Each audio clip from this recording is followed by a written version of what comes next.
Mang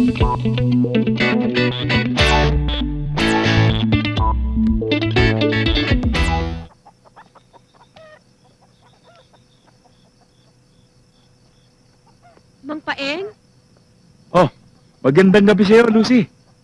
Ayos na ba yung mga pinareserve ko sa yung mga ipot? Naku, pasensya na ho kayo, Mang Paeng. Kasi yung karamihan ng mga manok, na-harvest na po ng Huwebes pa. Eh, yung mga manok nga na nandito, puro reject. Kaya hindi ako nakaipon. Hindi naman ako nagmamadali eh. Isa pa, napakalakas mo sa akin. Kayo naman, Mang Paeng, masyado naman kayong palabiro.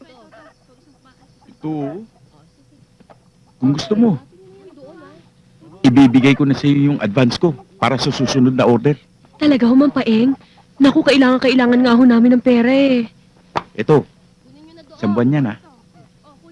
Salamat po. Huwag ka na lang maingay ha. Oy, Paeng! Ay, May 2 sakong ipot si Mare. marami yata. Naku, pasensya ka na. Nakakaya naman sa'yo. Ikaw pa naman ang pinakamalakas sa bayan. Salamat naman.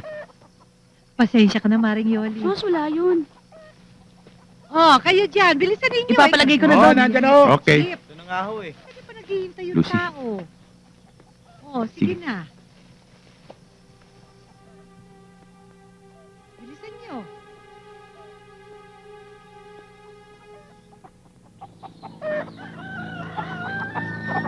Ano ba namang buhay to?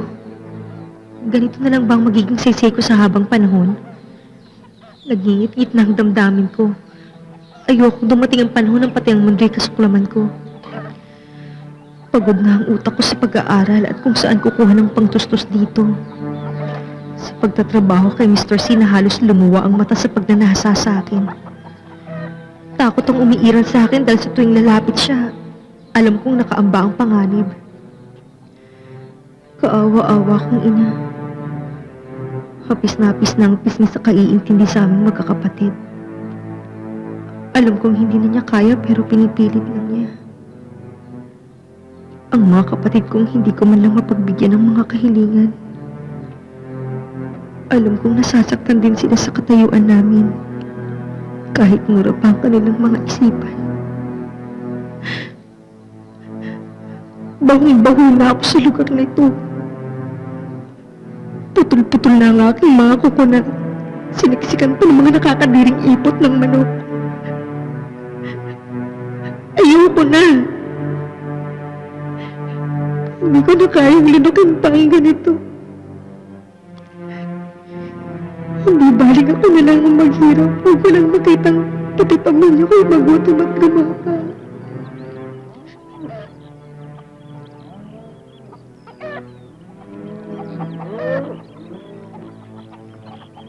Ang sarap naman ng bulalo. Oo nga, ate. Buti na lang mabait sa akin yung kusinero. Kaya nga palagi ako may pasalubong sa inyo, hindi ba? Ate, pengin ulam. Gusto niyo ho ba itong tutong? Hindi na, ayoko na. Sa'yo na lang. Kunin itong pera. Inay, bakit 500 lang po? 850 ang kabayaran sa final exams namin. Hindi ako makakapag-take ng exams.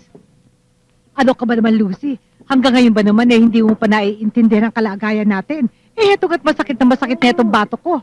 Hindi mo yata ako mabibigyan ng ginawa eh. Ikaw pa yata mismo ang papatay sa akin. Nay, wag na ho kayo magalit. Nanghihinayang lang naman ako sa panahon eh. Ayokong tumanda ng walang tinapos. Kaya nga, pagtiisan mo kung anong meron dyan, pagkasahin mo kung anong meron tayo. Wala na ako magagawa pa, pagod na ako. Hindi ko na kaya.